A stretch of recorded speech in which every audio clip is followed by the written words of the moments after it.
So welcome, and thank you for joining us for such a special celebration of the winners of the 40th Annual Virginia Hart Award and the 24th Annual Diversity Award. I'm Jen Flogel, the Administrator for the Division of Personnel Management, and I'm thrilled to see so many of you with us today. I would especially like to thank the Governor and Lieutenant Governor for being here with us today. I would also like to thank the State Council on Affirmative Action for sponsoring these awards, as well as the Governor's Advisory Council on Equity and Inclusion for their support today. Additionally, I would like to welcome the Cabinet Secretaries, University Chancellors, and state leaders to our ceremony. To all of you watching on our live stream, thank you for joining us. And to our winners and nominees, congratulations. We are so excited to celebrate you today, and I'm so glad that many of your friends, families, and colleagues are able to celebrate with you as well. So today we're focusing on opening the doors of inclusion. Inclusion is about the culture in which the mix of people can come to work, feel comfortable and confident to be themselves, and work in a way that suits them and delivers on business or service needs. Inclusion ensures everyone feels valued and adds value. As leaders in public service, we are making a difference in meeting the challenges of advancing equity and inclusion. We have set plans for equity and inclusion and are working those plans. At the center of those plans is our employees and those we serve. Each day, our employees show up to work, and when they start their work days, the value that they bring to their jobs and the workforce is more than just their skills and experiences.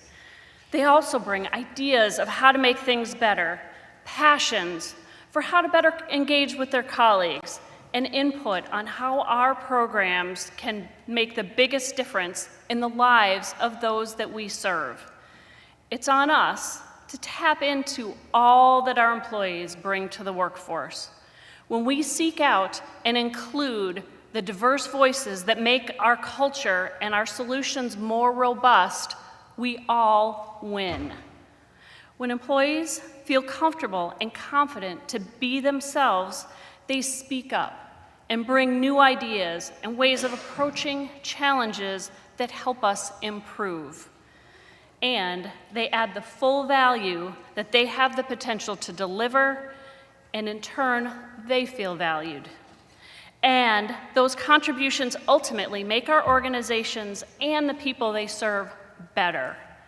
Today, we recognize teams and individuals who do vitally important and truly challenging work in their service to the people of Wisconsin, particularly as it relates to inclusion and belonging. This event is more than a ceremony because each of these awards is a strong validation of the nominees and winners, as well as everyone who learns about the contributions and the character of our winners. When we recognize these successes, we bring attention to the formal and informal leaders that are opening doors of inclusion and the ways that they are making that progress happen. It can be hard to drive change, to push through barriers to do what's right, and to make sustainable impact, and to open doors of inclusion in our workforce and our communities. But these teams and individuals are committed and have done just that, and they have done it in truly impressive ways. Not only do our award winners have passion and commitment to service, equity, diversity, inclusion, and belonging, they put their passion into sustainable action in a way that others have noticed. These teams and individuals and all of those who were nominated for these awards never set out to do this impactful work with the goal of seeking praise or recognition. That only adds to the importance of our sincere and public recognition today. In addition to celebrating our winners, I encourage all of us to make the most of this opportunity to learn, and find ways to apply their successes after today's ceremony on an even grander scale. When we magnify the ultimate impact of each of our winners, we honor them at a deeper level. All of us are part of the journey to create a more equitable and inclusive Wisconsin, and I thank you for joining us in today's celebration of our progress and accomplishments. And now, I am so proud to open our ceremony by introducing our governor, Tony Evers, who will provide some remarks.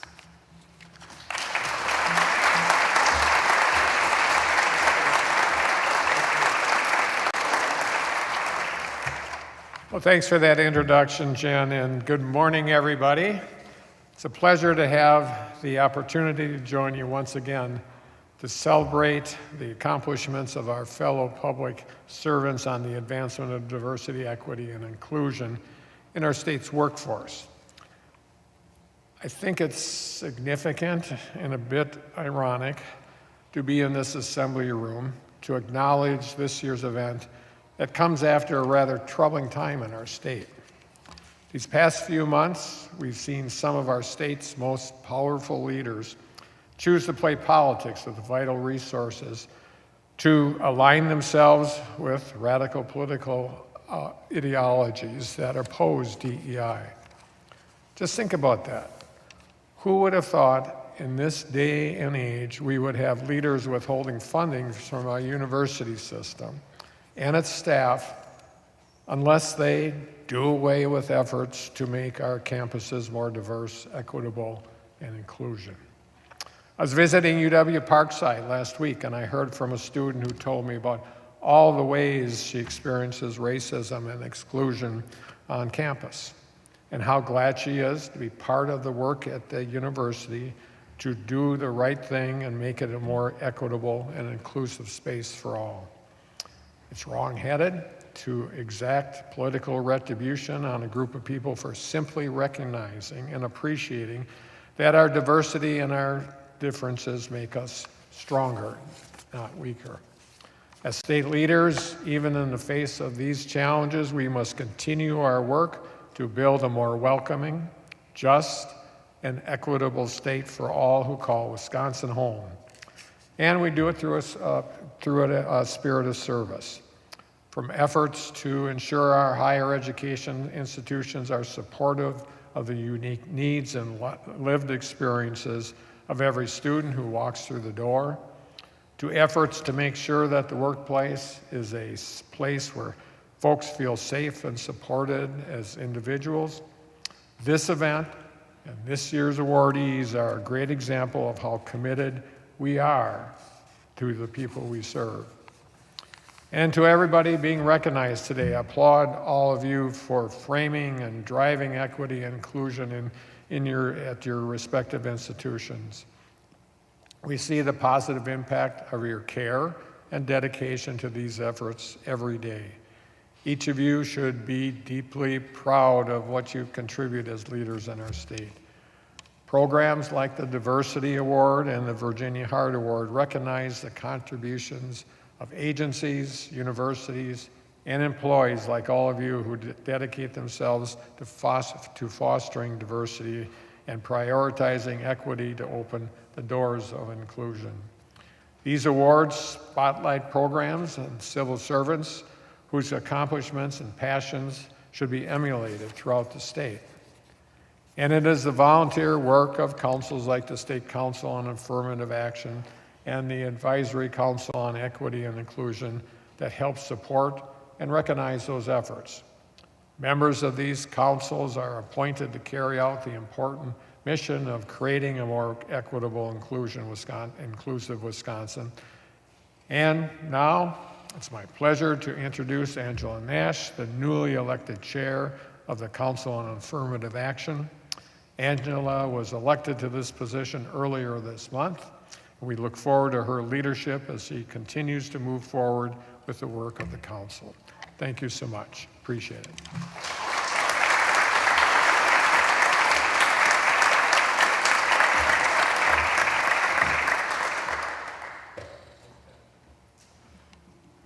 Thank you, Governor Evers, and thank you all for joining us for this important occasion. Allow me to begin by taking this opportunity to thank former Chair Adine Palau for his leadership and dedication to the council over the years. Adine has served 3 terms on the council, and will continue to serve as member at large. Please join me in giving Adine a round of applause for his commitment to the council and his work leading the members of this council over the past several years. You're very much appreciated.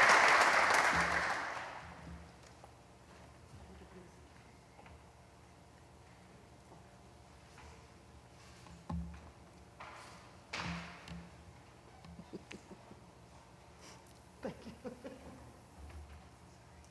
Please accept this certificate of appreciation of you for your years on the council.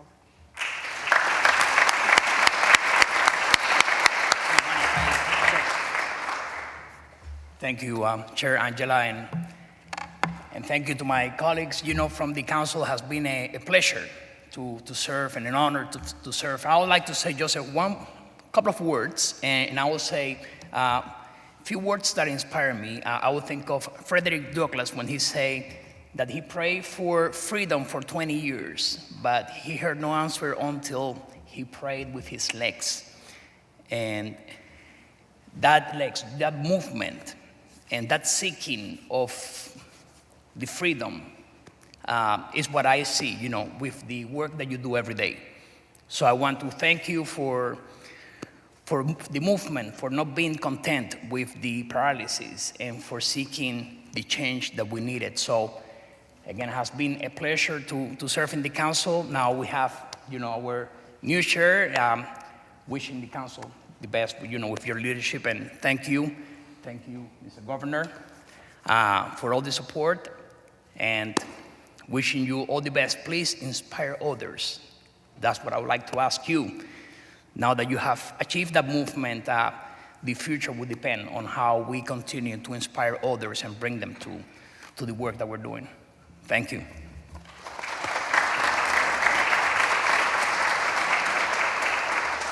Thank you, Adine. The State Council on Affirmative Action was created in the Wisconsin statutes in 1977 with the charge of overseeing and advising the state workforce's efforts in affirmative action. The council created the Diversity Award Program in 2000 to honor those working in harmony towards the state's diversity goals. Over the years, the Diversity Awards have been a way the council has sought to recognize those outstanding efforts by state departments, universities, and employees in the name of diversity, equity, and inclusion. In 2019, the council introduced individual awards to honor specific employees doing the same. Also in 2019, the council was charged with the duties to assist agencies in the creation of their own equity and inclusion plans as directed by Executive Order 59. It has been my honor to support this awards program for the past 5 years through my work initially at the Bureau of Equity and Inclusion, and now continuing in the Office of the Attorney General at the Department of Justice. I've had the pleasure of personally witnessing the incredible initiatives and accomplishments of our civil servants. Now, I must admit, standing up here in front of all of you is not my comfort zone. I'm perfectly content doing work to secure systemic change toward equity and inclusion quietly and unobtrusively in the background. My years of experience in the field of human resources has taught me that facilitating the placement of the right people in the right role from behind the scenes is just as important as developing and implementing a plan for equity and inclusion or affirmative action in full view of everyone.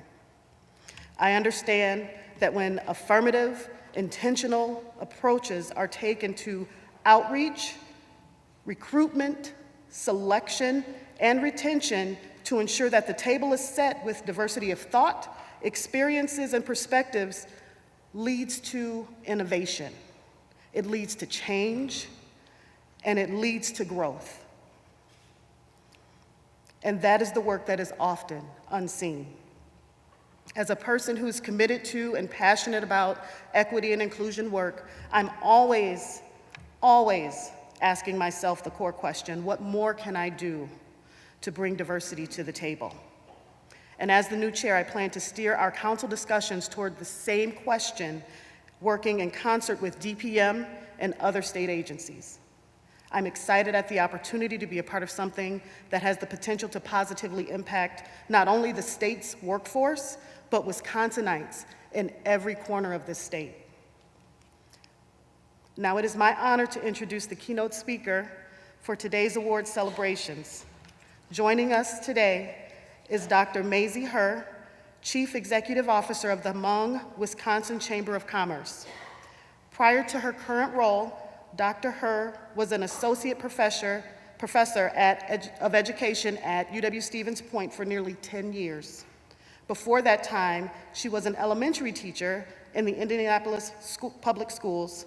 Her career as an educator, combined with her background in diversity, equity, and inclusion work, led her to consulting opportunities with businesses in both the for-profit and nonprofit sectors. Being the daughter of a Hmong entrepreneur herself, Dr. Herr has seen firsthand the struggles that many entrepreneurs and small business owners of color face, and uses that experience to advocate for the clients and community members she works with every day. She is a board member for Wisconsin Institute for Public Policy and Services, as well as Employ Milwaukee.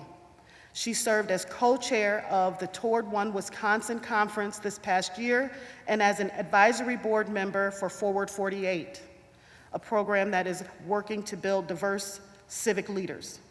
Prior to these boards, Dr. Herr served as an executive board member for Community Foundation of Central Wisconsin, Toward One Wausau, and the Marathon County Child Development Agency, among others.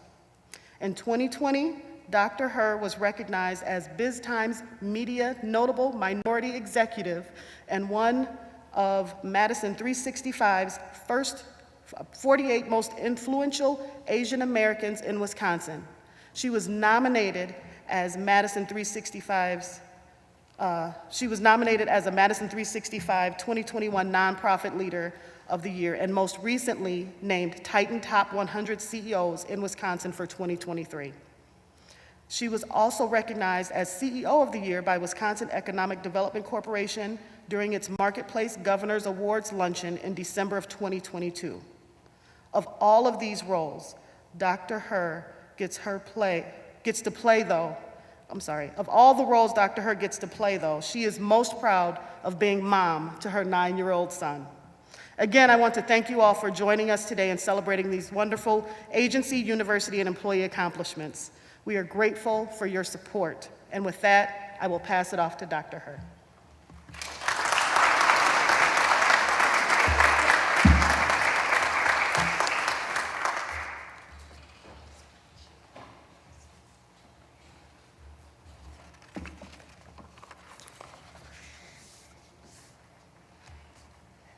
Thank you, Chairperson Nash, and congratulations on your new role. And I want to start off by saying, "Nyajong shukla," or hello, everyone. Gulumeya Dr. Mazie Herr.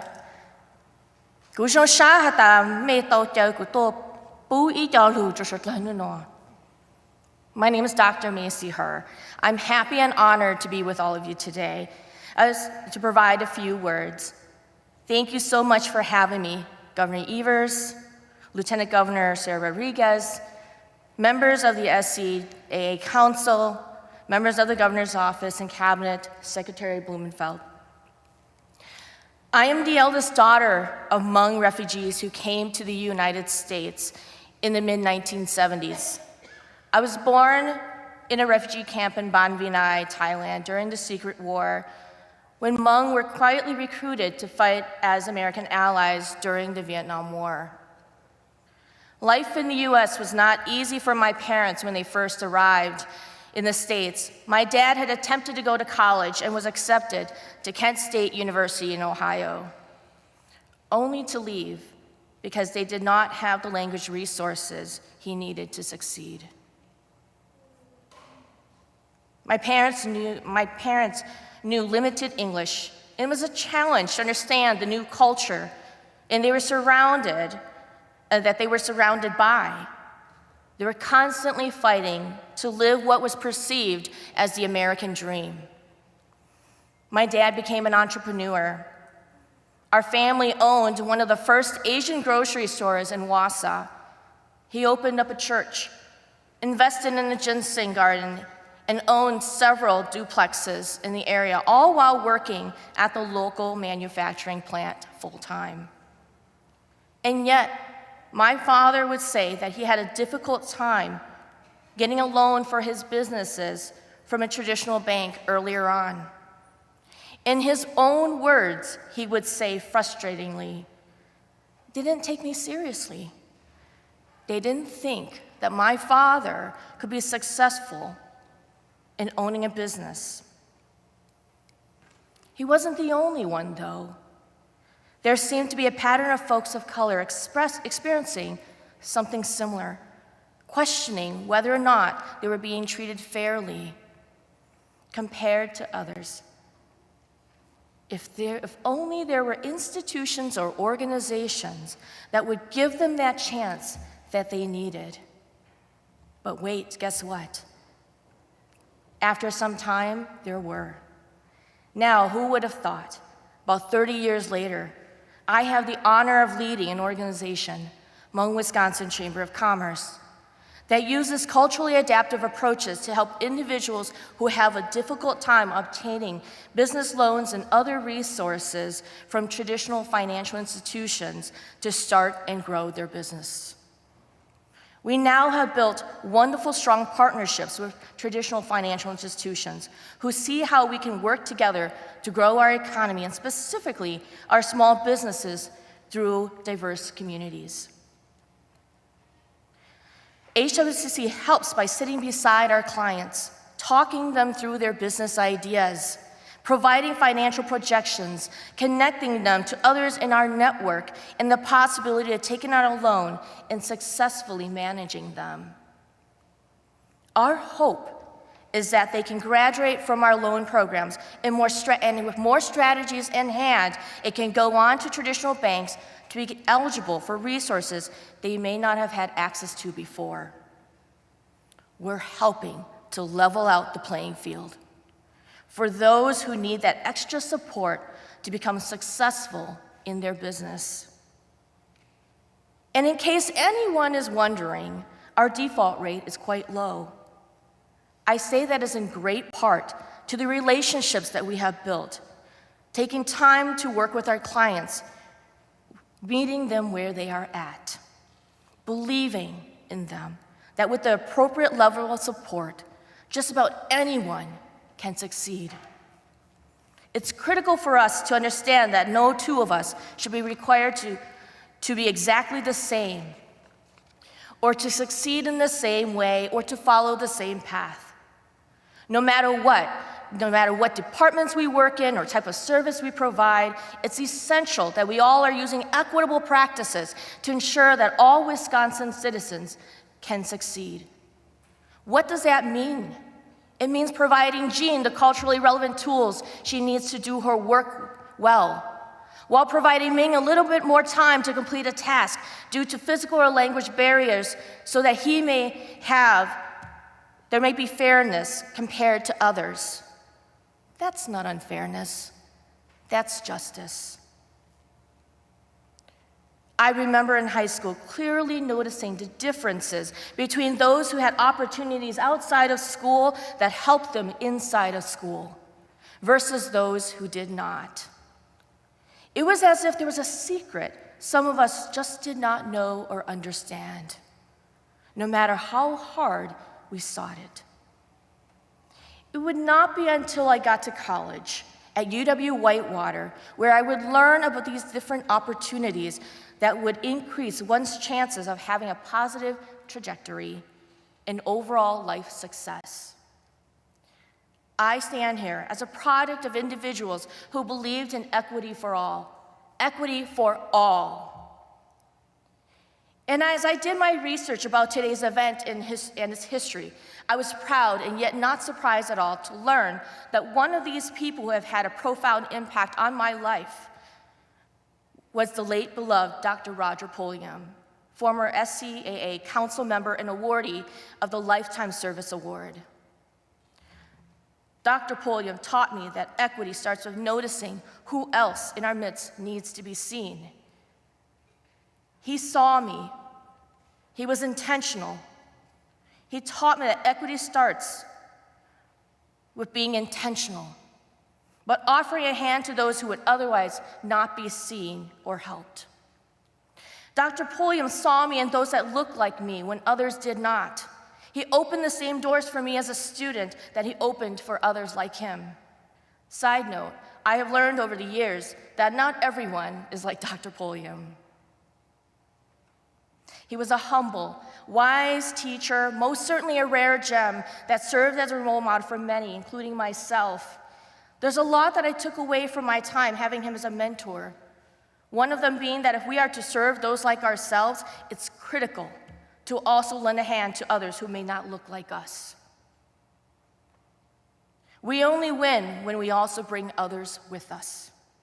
And to think that this was just a nugget of lessons that he taught me over the years, it is no doubt that those who know my work in the community will see that Dr. Pulliam's spirit lives and breathes through my work. I learned that equity is having high expectations for all, and yet not expecting all to achieve in the same way. You know that old saying, you can bring a horse to water, but you can't force it to drink the water? I say that at least I did my part in showing the horse where the water is and showing the horse how that water can nourish himself. I have to believe that this piece of knowledge, even if that horse chooses not to drink right away, it at least knows where to find that water, and it may very well come drink it later on. Equity is about providing and allowing choices where choices did not exist before. Success is achieving what the individual perceives as successful. It doesn't and shouldn't have to look the same for all of us. So let me end by summarizing that equity is not about seeing everyone, as I mentioned, as the same, or even having the same needs, but rather appreciating that we're all indeed different and yet want the same general outcome. And that is happiness and success as we each define it. In other words, we're not truly successful as a nation until we all feel a level of success in our own ways. I leave us with a challenge. Be intentional in your actions to bring about equity. Lend a hand up to those who need it. You never know the positive, lifelong impact you can have on someone's life. Congratulations to all of our award winners today, and thank you all so much again for having me.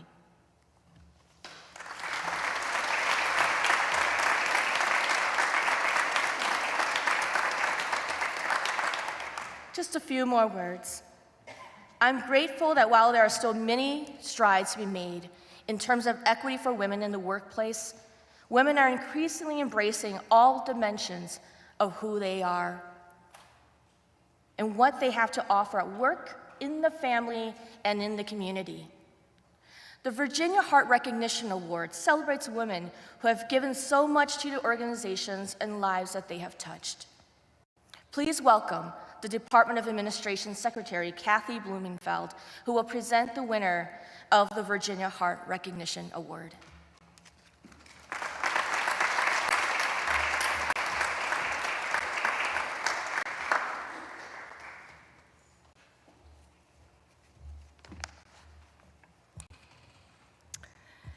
Thank you, Maisie, for your sharing such inspiring words. They were just beautiful. Thank you, Governor Evers, Lieutenant Governor Rodriguez, and to all of my colleagues that are here today. For the past 40 years, Wisconsin has celebrated a civil servant who embodied the spirit and the tenacity of Wisconsin's first woman cabinet member, Virginia Hart. Ms. Hart served as the Secretary of the Department of Regulation and Licensing, was the chairperson of the Department of Industry, Labor, and Human Relations, as well as the Labor and Industry Review Commission. This award seeks to recognize unsung heroines and women who share many qualities that truly define a great public servant, including esteem from peers and recognition from clients, going above and beyond the limits of one's job description, community service, self-improvement, overcoming barriers, and last but not least, sustained, extraordinary achievement. We should all aspire to be like Virginia Hart and the qualities she embodied. We should all encourage each other to reach for that pinnacle and to echo the theme of today's celebration, to open the doors of inclusion. As Helen Keller once said, many people have the wrong idea of what constitutes happiness.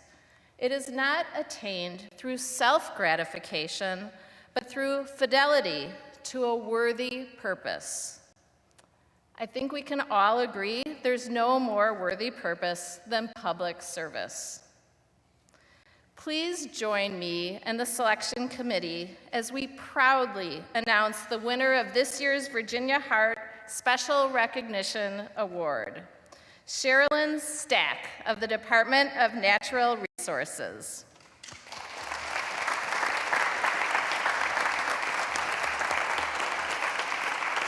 You can come on up.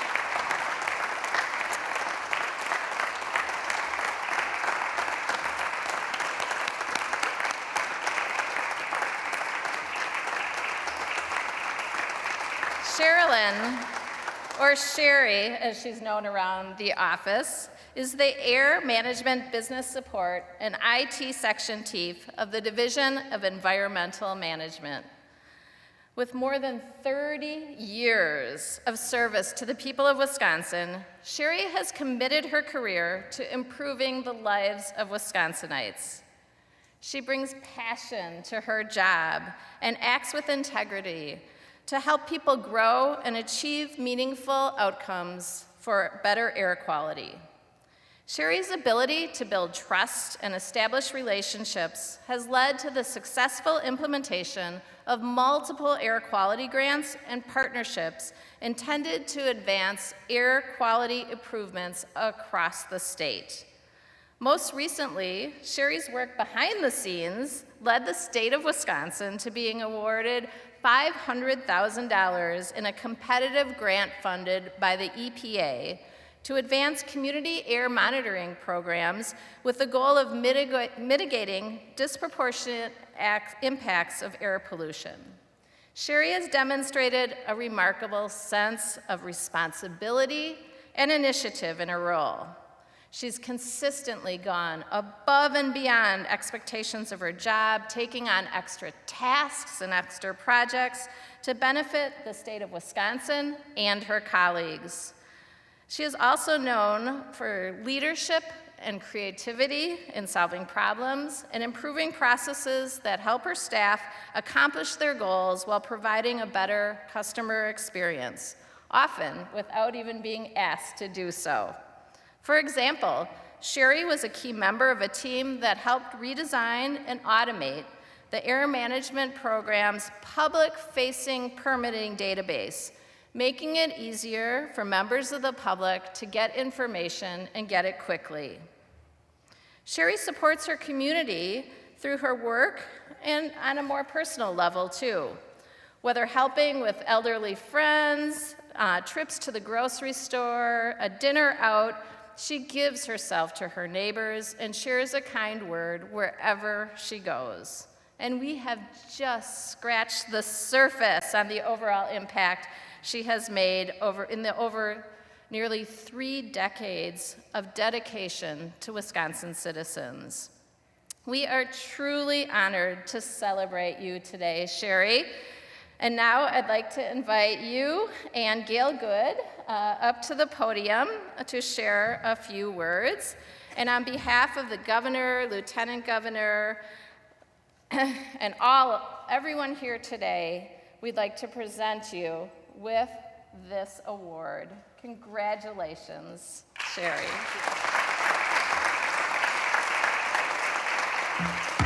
And there's also a check that goes along with it.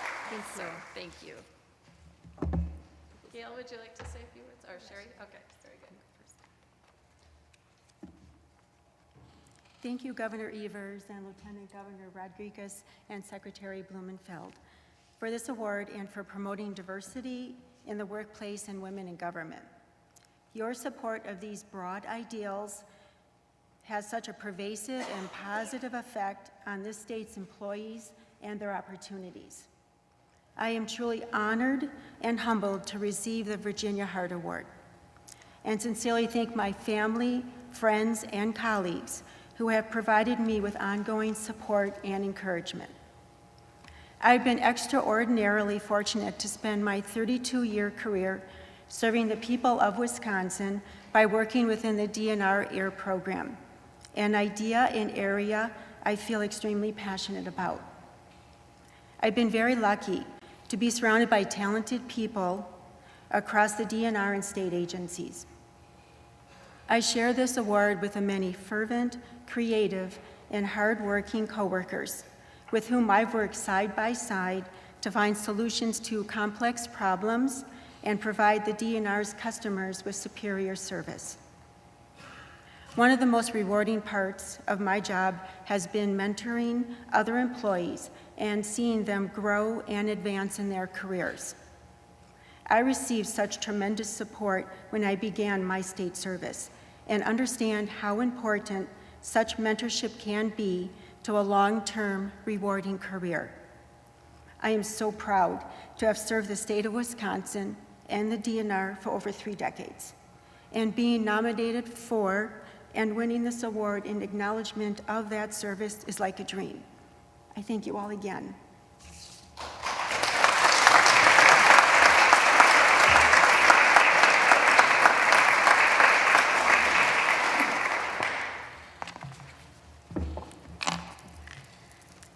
Governor Evers, Lieutenant Governor Rodriguez, Secretary Blumenfeld, and distinguished guests, my name is Gail Good, and I am the Director for the Air Management Program at the Department of Natural Resources. I have the privilege and the pleasure to celebrate and to recognize Sherry Stack, whose extraordinary contributions have made an impact both in our workplace and in her own community. Sherry is one of those exceptional individuals who works tirelessly behind the scenes. She has a true service heart that guides her personally and professionally. Sherry started her career at the Department of Natural Resources in 1991 as a financial specialist. Demonstrating great success in this role, she was selected to become the Business Support and Information Technology Section Chief just a few years later.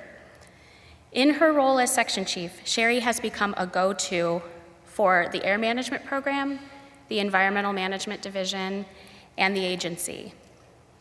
Sherry's incredible reputation for financial account management for both state and federal grants, her integrity in managing complicated funding sources, and her proficiency in managing multiple high-profile priorities has led the Air Management Program to opportunities that might not have otherwise been possible. In addition, her professionalism and dedicated management of taxpayer funds was recently recognized by the EPA Region 5 Administrator.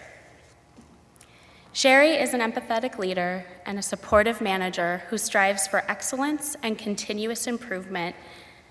I could go on about the kindness she shows her neighbors, the work she did to research racial injustices to help herself and others become ambassadors of change, the myriad of meaningful outcomes she has been a leader of, or the many times she has been sought out across the DNR as a mentor. But I will simply say this, with more than 30 years of service to the people of Wisconsin, Sherry has committed her career to improving the lives of those she serves. Congratulations, Sherry.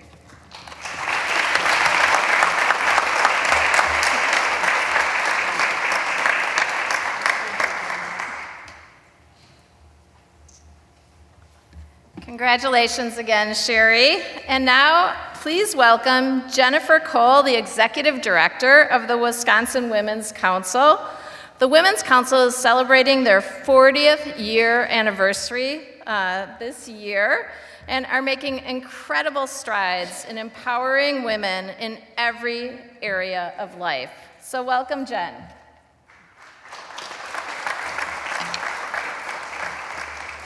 Thank you, Secretary Blumenfeld, and congratulations, Sherry, on your Virginia Hart Award.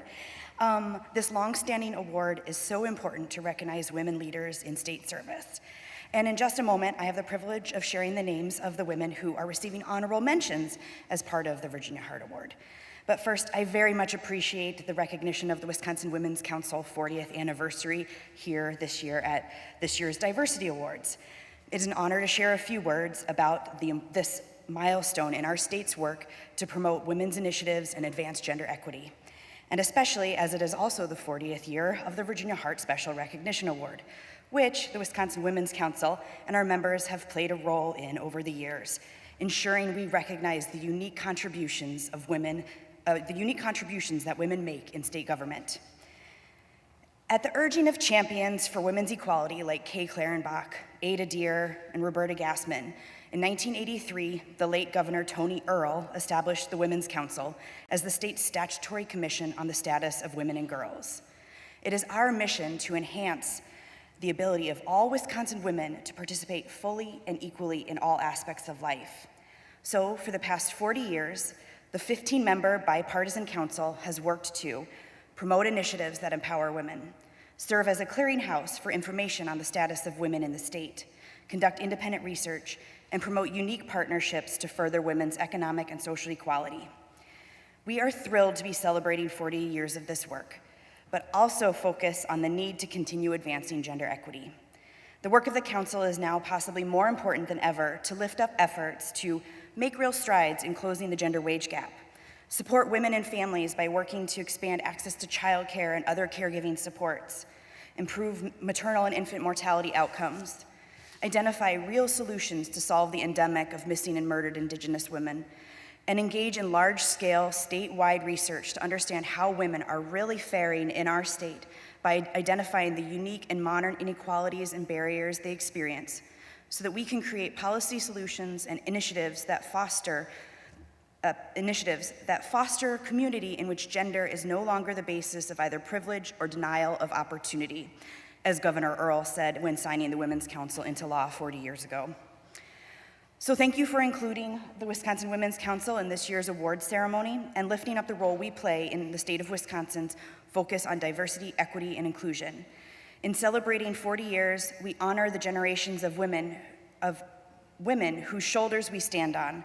And as we move our work forward, we must applaud the efforts of women today and into the future, like taking a moment to recognize the women here today who made significant contributions to the state and in state service. It is an honor to announce 2 women who are nominated by their supervisors or colleagues for the Virginia Hart Award and deserve an honorable mention. Tasha, if you can stand. So I am really pleased to share this honorable mention, Tasha Jenkins and Ellie Hartman, who could not be here today from the Department of Workforce Development. So congratulations.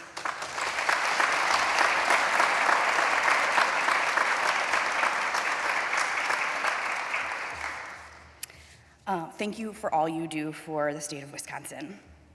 It is now my pleasure and honor to introduce Wisconsin's 46th Lieutenant Governor, Sarah Rodriguez.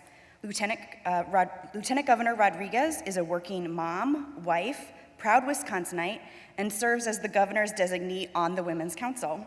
Before her election, she served in the Wisconsin State Assembly, representing Assembly District 13, comprised of portions of Waukesha and Milwaukee counties. The Lieutenant Governor's presence has been felt throughout the state, and her encouraging voice and message can be heard by all across the state. Please join me in a hearty, warm welcome for our Lieutenant Governor.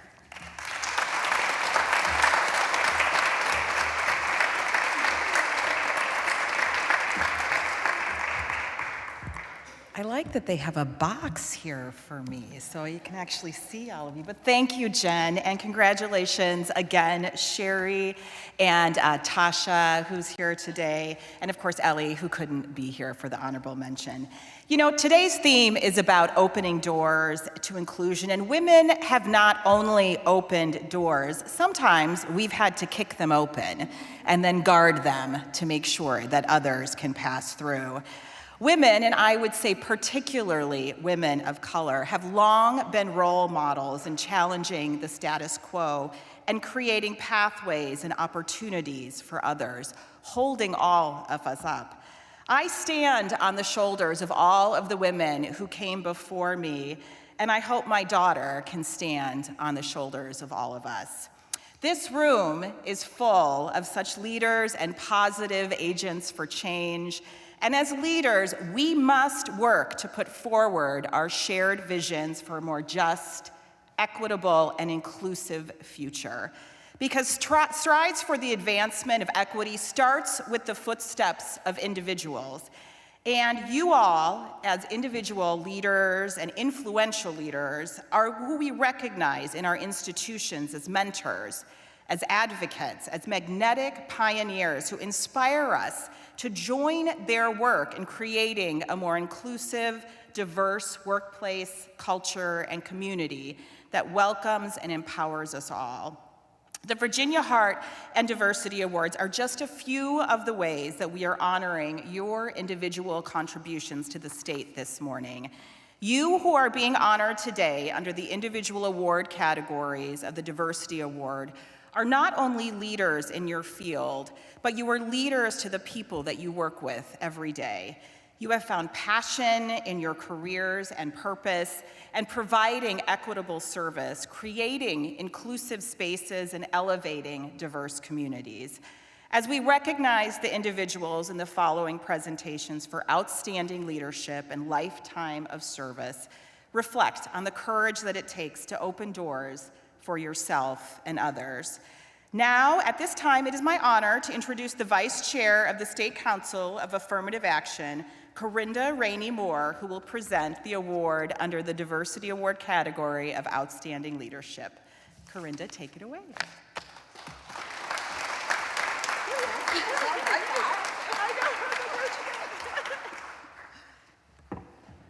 I'm glad to see that I'm not the only one that needs this stool up here. But anyway, good morning, everyone. My name is Corinda Rainey Moore, and I am honored to be your Vice Chair of the SCAA Council. And with that, I get to introduce the Outstanding Leadership Award. So the Council created the Outstanding Leadership Award in 2019 to recognize those state employees who emerged as change makers, as movers and shakers at the forefront of the charge for a more equitable and diverse workforce. The Council received many competitive nominations under this category, another testament to the incredible work being performed throughout the state at any given time. But through all these gleaming nominations, one shined the brightest. The 2023 winner of the Outstanding Leadership Award works for the University of Wisconsin-Stout. The Council is honored to bestow this year's Outstanding Leadership Award upon Allison Lukowski, Dr. Allison Lukowski. The Council was impressed with how your leadership as a director of UW-Stout's first-year composition program has directly contributed to promoting a respectful and inclusive campus environment. Through increased engagement in equity, diversity, and inclusivity programming. Your work has helped to produce and retain a diverse student body and workforce. Please come to the stage, Allison, to receive your award.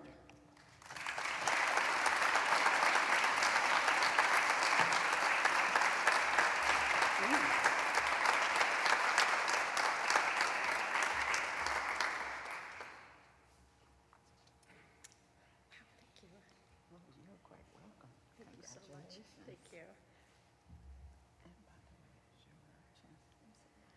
Our chancellor's right there. Chancellor, I want to invite you up first to come and say a few words as well. Thank you.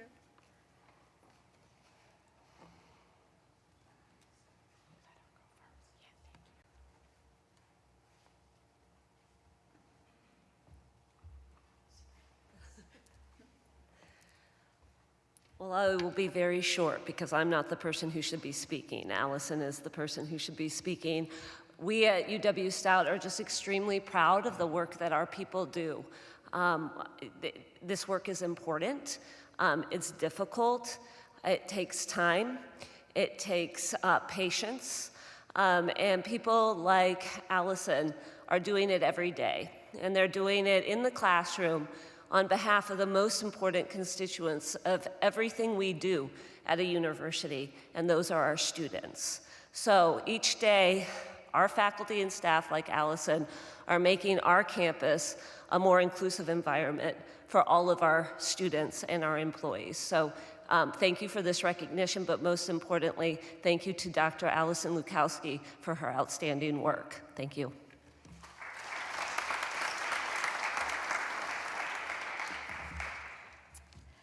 Thank you so much, and I'm truly humbled to be here today.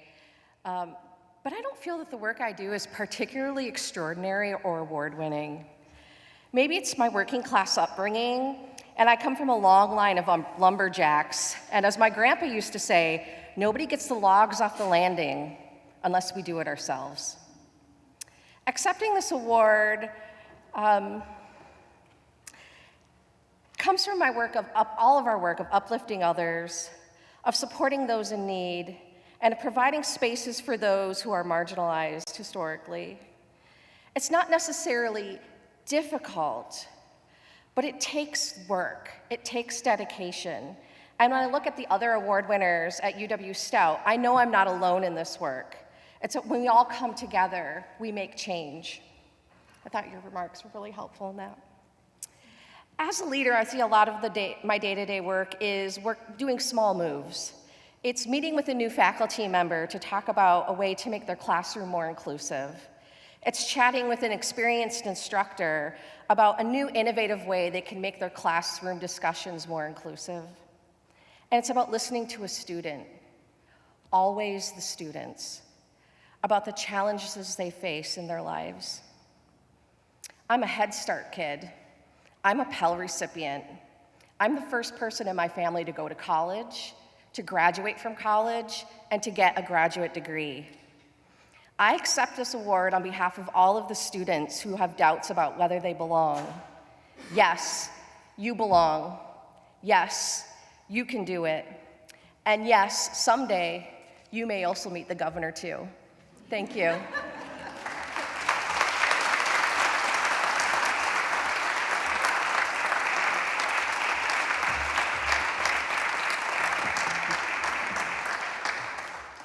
Congratulations again, Dr. Lukowski.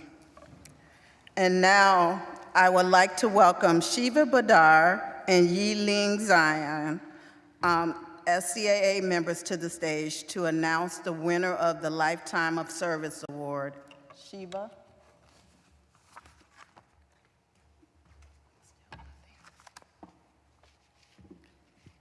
I'm never sure if I'm tall or not. I will say that I'm tall for my family. Good morning, everybody. Buenos dias. The Lifetime of Service Award was also created by the Council in 2019 for the purposes of recognizing those long-term employees who have consistently marked their careers with dedication and action in the advancement of diversity, equity, and inclusion in the workplace and their communities. Winners of the award must have served the state or university systems for at least 15 years. The council received several strong applications to this category and was challenged to select only one winner. This year, the council is honoring an award winner from the University of Wisconsin Stout. The University Award for Lifetime of Service goes to Glenda Lee Rodriguez.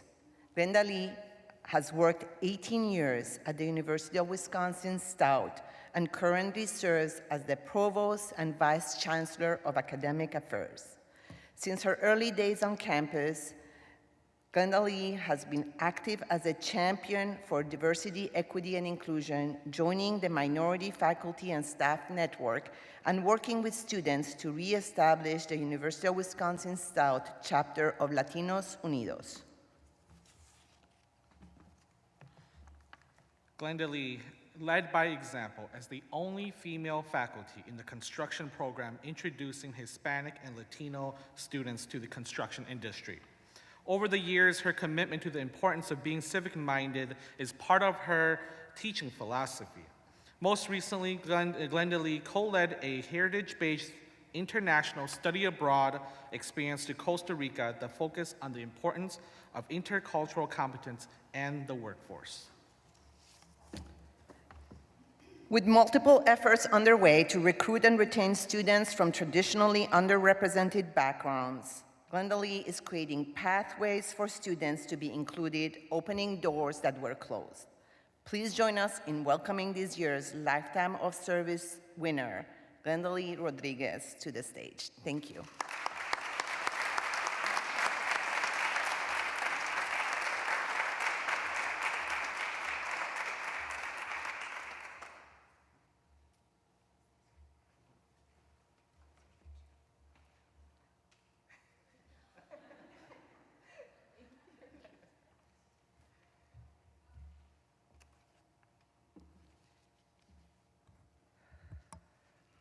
Okay.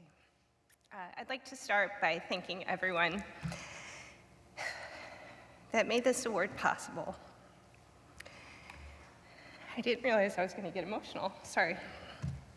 Including Governor Evers, Lieutenant Governor Sarah Rodriguez, the members of the State Council on Affirmative Action, the Division of Personnel Management, thank you, gracias, and all of my wonderful UW-Stout colleagues that submitted my nomination materials. To be honest, when I think about a Lifetime of Service award, I think about recognizing an individual towards the end of their career. And I hope I still have many years to go. However, I have been working tirelessly at Stout for over 18 years, and I'm truly humbled to receive this recognition. As you can tell, it's not often that I get to have a group's attention to focus on me for personal recognition. So I struggled with what to say today. In my nomination materials, examples were highlighted regarding my diversity work, challenges that I have overcome as a minority, and my authentic leadership skills and style that has developed as a result. I thought about expanding on some of those efforts, yet the situations are complex, and it's difficult to summarize in the short time we have today. There are also so many others doing really important diversity work that deserve more recognition, so that didn't feel right. So instead, I'd like to talk about what's front of mind for me right now, and that's the topic of differences. I've led a very blessed life, and I think that's in part because I learned what it meant to be different, starting at a very, very young age. I'm Puerto Rican, Boricua. Our family moved every 2 to 3 years growing up to a variety of small towns within the United States due to my father's work at a large chemical company. We lived in small towns with little ethnic diversity, so we were darker skinned, we spoke a different language than the majority, and we just stood out. These examples may seem trivial, yet growing up knowing you're in the minority and having to restart making friendships and communities every 2 to 3 years, it essentially normalized being different for me. Yet because I would look or talk or stand out, it often meant that I could be deemed as unrelatable. When was the last time that you felt unrelatable. I personally don't think it's a good feeling. Because I had a family that instilled confidence in my abilities and lived by the golden rule, I counteracted that unrelatability. From an early age, I sought to learn about others and understand them, so I could then find something we had in common to build upon. In turn, that helped me become relatable, be approachable, and as a leader, I work to make those around me feel valued and work across differences. My journey at UW Stout has been one of personal and professional growth. I've said yes to opportunities to work in various capacities from faculty, advisor, administrator, but I've not done it alone. I've had mentors and ally networks each step of the way, and I remain extremely grateful for that. I could not be here today and recognized as a leader if it weren't for my family. I've been privileged to have close and healthy relationships with 2 sets of parents, amazing in-laws, a grandma that is still feisty at age 95, bendición abuela Minin, and my amazing spouse and 2 children. I also have a very long list of friendships that have supported me as well. Yet humbly along the way, I have become a role model for others. I mentor students from diverse backgrounds, I mentor faculty and employees, and I help colleagues understand their strengths so they can advance in their paths. Add my background in architecture, I bring creativity and design thinking to keep things focused on possibilities amidst challenges and change. Yet communication is key to remain relatable. So I set clear expectations, I hold people accountable, and I ask for feedback, because continuous improvement is a journey. A colleague once told me that the work of a provost or vice chancellor is best described as one that works to manage inequities, and I've found that to be true. This recognition comes on the heels of a particularly challenging time as a diversity champion within the universities of Wisconsin. Yet I'm in the education sector because at my core, I believe that and have benefited from how education opens opportunities, regardless of the politics. I work with many others to support the success of students and employees holistically and equitably. And it is often difficult and thankless work. So I'll close by saying thank you, gracias, for this recognition and extend my sincerest congratulations to everyone being recognized here today. Thank you for working across differences.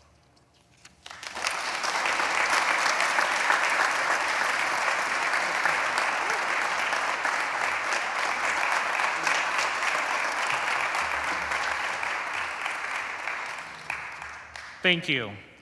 Please join me in welcoming the Director of the Bureau of Equity and Inclusion, Larice Lincoln, to the stage to introduce the Agency Diversity Award categories.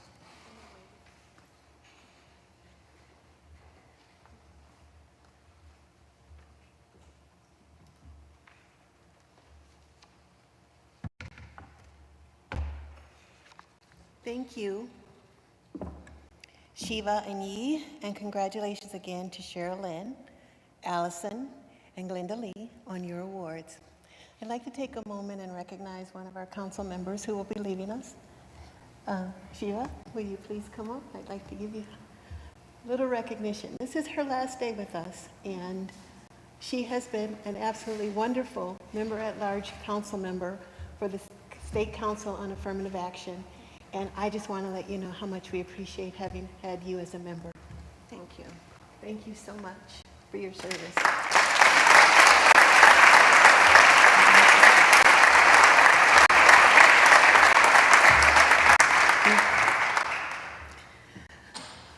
So I'm going to go without the little stool. Well, good morning, and thank you for joining us today to celebrate the 24th Annual State Council on Affirmative Action Diversity Awards. Before we continue, I'd like to please take a moment and reflect on the many prominent national and global events taking place. Many of us are alarmed and concerned for the people in these countries and communities. And as we think about the recent violence in Maine and wonder when this pain and suffering will end, my recommendation and thoughts are with taking the time to understand that the complexity of the answers to this situation are going to take a lot of us coming together and trying to find ways to either support those that need our support and to just be there who need to hear from us that we care. I recommend that you, when you think about what you can do personally, that you center humanity and that you continue to support human rights. Thank you. I'm honored to stand before you as the director of the Bureau of Equity and Inclusion within the Division of Personnel Management at the Wisconsin Department of Administration. In the year 2000, the State Council established the Diversity Awards, and these two awards that we are about to present in particular. The Diversity Awards are to recognize and commend the remarkable achievements of affirmative action and equal employment opportunity practices within our state agencies, Wisconsin technical colleges, and UW campuses. These awards highlight the dedication and commitment of organizations and individuals who have tirelessly worked towards fostering a more inclusive and diverse workforce in our great state. This year, as you have heard, our theme is opening the doors of inclusion. And it reminds us that each of us plays a crucial role in expanding opportunities, dismantling barriers, and fostering a workplace where everyone feels valued, respected, and heard. As we celebrate the accomplishments of our award recipients, let us remember that we are not just recognizing their hard work, but also reaffirming our shared commitment to diversity and inclusion. As we move forward, let us remember that diversity and inclusion are not just words, but actions that require continuous efforts and unyielding commitment. Today celebrates our success, our ability to work together to remove barriers and open doors. What is also important is continuing that support to ensure that once on the other side of that door, the environment encourages and supports a sense of belonging that represents honest inclusion. The benefits of an equitable and inclusive place to live and work are too valuable to yield, and we must continue the work. Our success depends on our momentum, our passion, and our determination.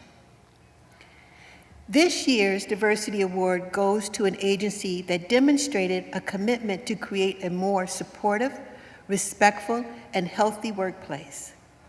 This agency, using the U.S. Surgeon General's framework for mental health and well-being in the workplace, has started an initiative to use 5 essential tools for workplace mental health and well-being to impact employee retention and workforce culture.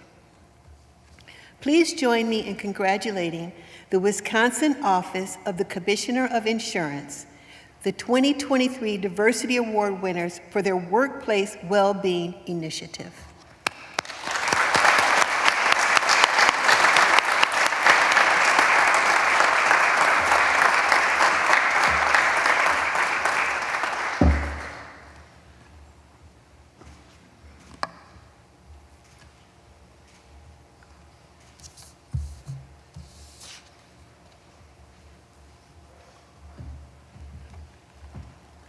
Appreciate it. Thank you. Thank you. All right. Fantastic. I don't think I'll use the box. Well, thanks, everyone. I just want to start off saying, really, on behalf of all the employees who were involved in our agency's workplace well-being initiative, just really thank you for this recognition. A lot of planning and work went into this effort, as you can imagine. And we're truly humbled and honored to do the work we do every day with a really fantastic team of dedicated employees. At OCI, we've taken a holistic approach to creating a more equitable, diverse, and inclusive work environment by also incorporating mental health and wellness. We all know that a more inclusive workplace is a healthier workplace.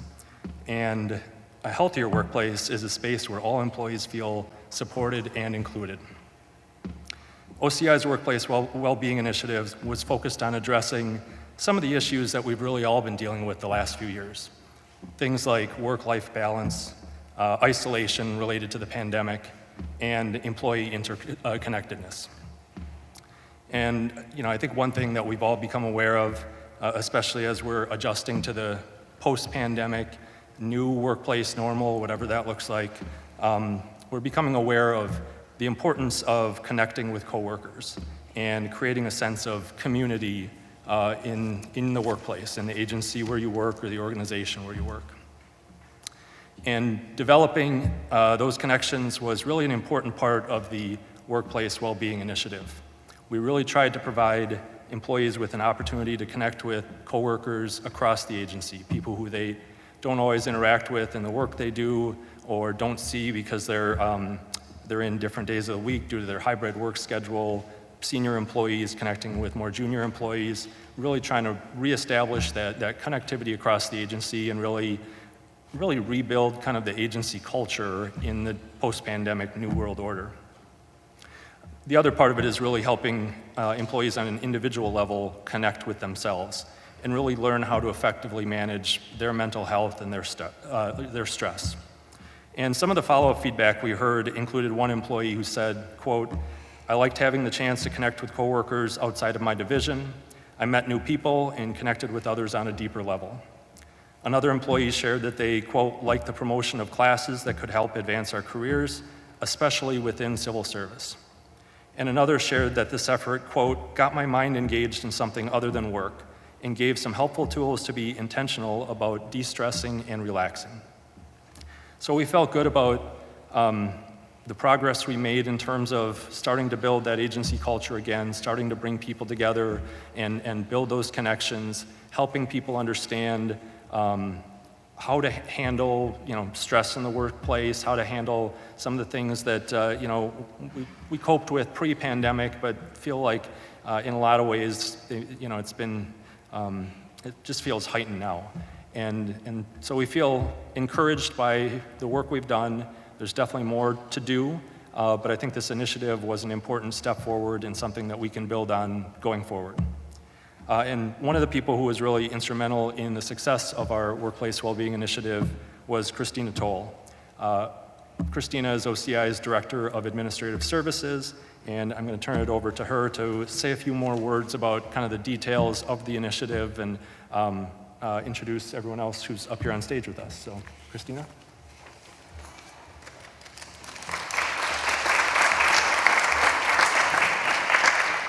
Thank you, Commissioner. OCI's Equity, Diversity, and Inclusion Advisory Committee and the Wellness Committee worked very hard on this initiative, and we are grateful to receive this award. With us today are Lillian Kahite, who is our chair of our EDI committee, Karen Culver, vice chair of our EDI committee and a member of our Wellness Committee, Sarah Waynes, chair of our Wellness Committee, Kendra Lazzaroni, member of both our EDI and Wellness Committees, and Jill Kelly, member of our Wellness Committee. These folks, as well as all of the other members on both committees, deserve recognition for their commitment to the inclusion, health, and overall well-being of every one of our colleagues at OCI. They teamed up to create the Workplace Wellbeing Initiative. The Workplace Wellbeing Initiative was based on the framework outlined by the U.S. Surgeon General to create a more supportive, respectful, and healthy workplace. The framework focused on 5 components: protection from harm, connection and community, work-life harmony, mattering at work, and opportunity for growth. We focused on each component for about 3 weeks and had a multitude of events, interactive trainings, promoted cornerstone courses, bulletin boards full of interactive activities, pop-up libraries with valuable resources, and so much more. These agency-wide activities were held in person, virtual or hybrid events, or independent on-demand events, which allowed for different levels of staff involvement. All of OCI staff were able to get involved in this initiative regardless of their work unit, comfort level with social activities, or remote work schedules. This initiative made a difference in equity, inclusion, and well-being at OCI, but it also supported the career wellness of all of our staff. As a small agency, staff retention is paramount because even 1 or 2 vacancies can have a significant impact on our team. During the first 6 months of 2023, when this initiative was underway, we only had 3 staff members leave the agency. We feel as though this is indicative of the welcoming, supportive environment that this initiative helped to enhance. When we can retain staff, we can also help those staff continue to grow in their careers within and beyond OCI. We know that career advancement is not always equitable, so with a foundation of diversity and mission of inclusion, we can help more people from more diverse backgrounds find success in their careers. This thoughtful approach to the initiative's components also made involvement more accessible to employees who are part of the marginalized groups. The committees went out on a limb to create this brand new collaborative initiative, and there were a few learning moments along the way. Though not every event was well attended, it was well worth the risk to try something new and find success. We encourage all state agencies to further think outside the box and consider your workplace culture through the lenses of equity and wellness. You may be able to make a bigger difference than what you think is possible. Our Workplace Wellbeing Initiative culminated with a mural project that gave all of the staff an opportunity to express their creativity in whatever way they chose to leave their mark on OCI. Our mural will be framed and displayed in our agency for years to come, recognizing the variety of perspectives, personalities, and people who make our agency what it is. Thank you again for recognizing this effort and celebrating diversity initiatives.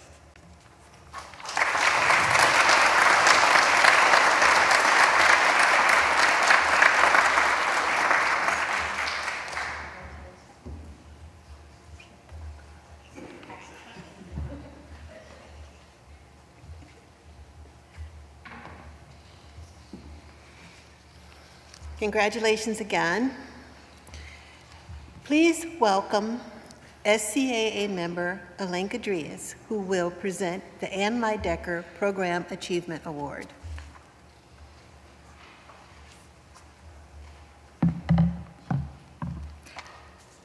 Thank you, Laurice.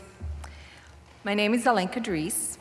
One of the subcategories of the Diversity Award is the Ann Lydecker Educational Diversity Award.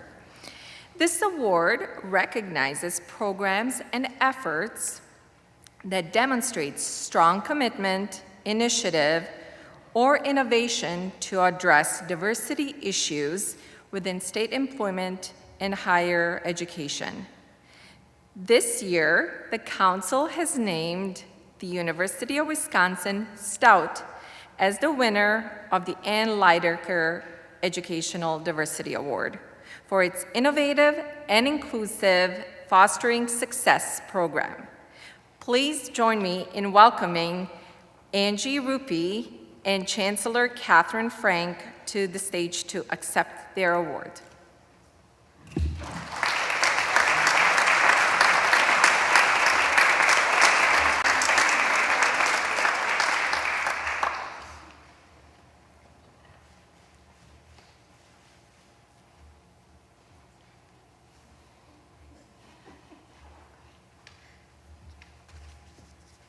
I will be using this stool.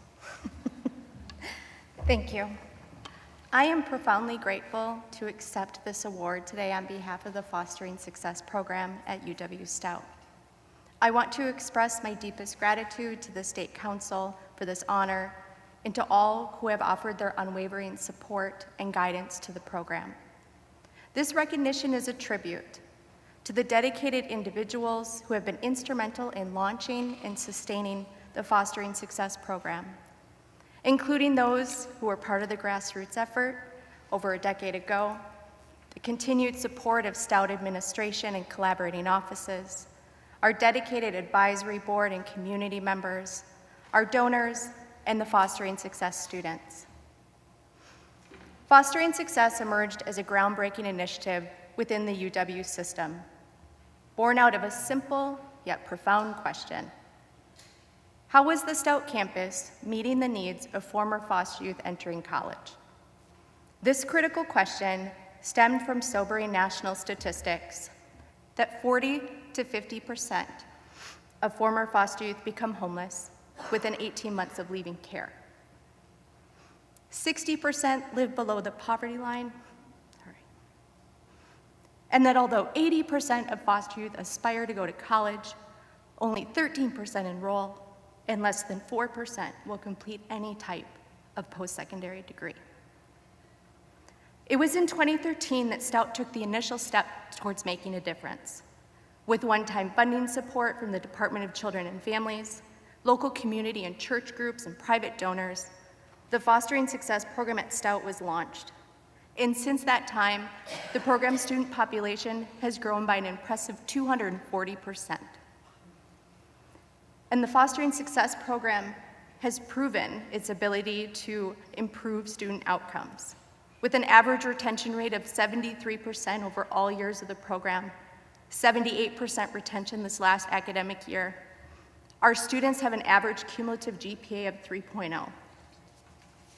And we are proud of our students, especially our most recent cohort of graduates.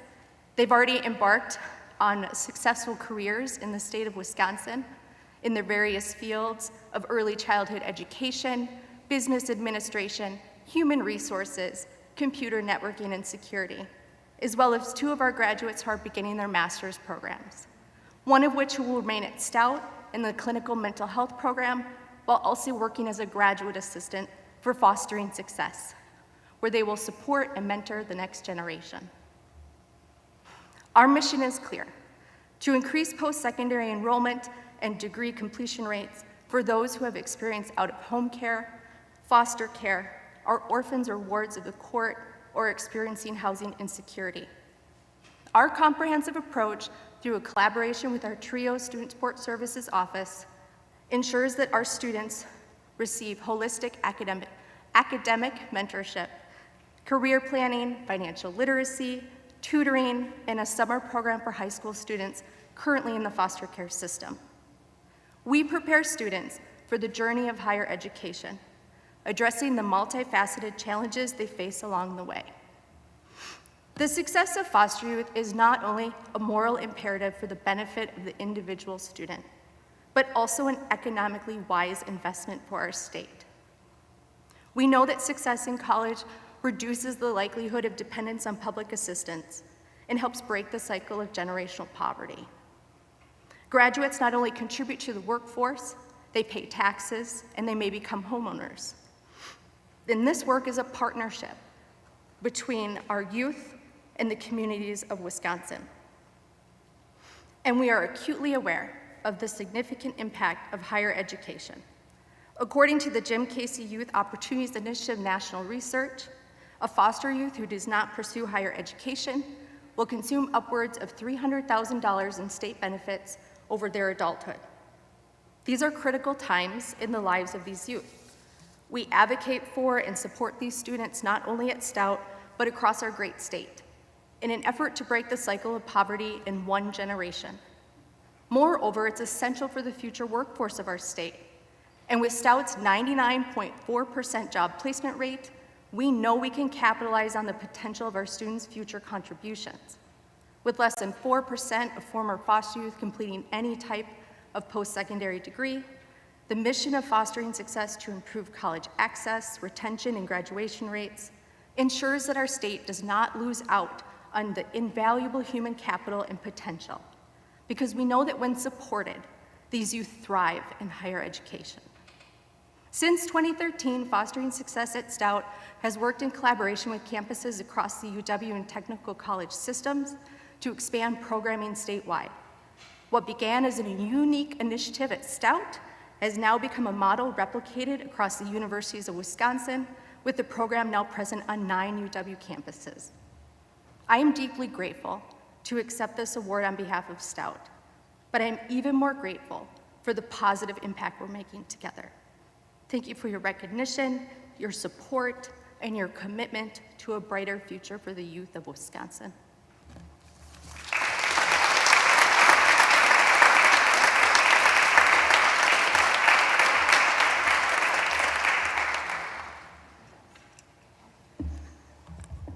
So thank you, Governor Evers, Lieutenant Governor Rodriguez, Secretary Blumenfeld, and all of those involved in administering these important awards.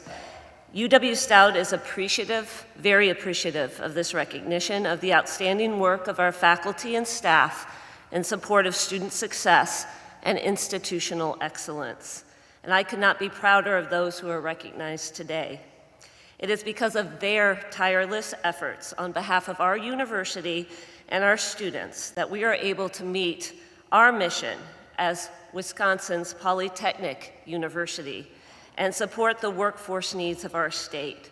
So Allison, Glenda Lee, Angie, Maiku, all the teams working on these programs, the work that you do and your commitment is truly inspiring. And I am very, very grateful that your efforts have been recognized by the state. You make us all, as we say at Stout, extremely Stout proud.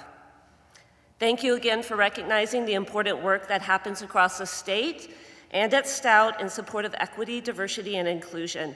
And congratulations today to all the award winners and nominees. Thank you so very much.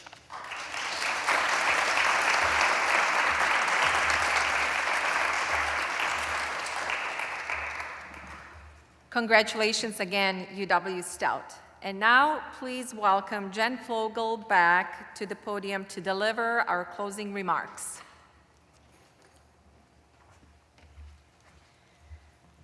So today has been a fantastic celebration of opening the doors of inclusion, and I really want to share my personal congratulations with all of today's winners.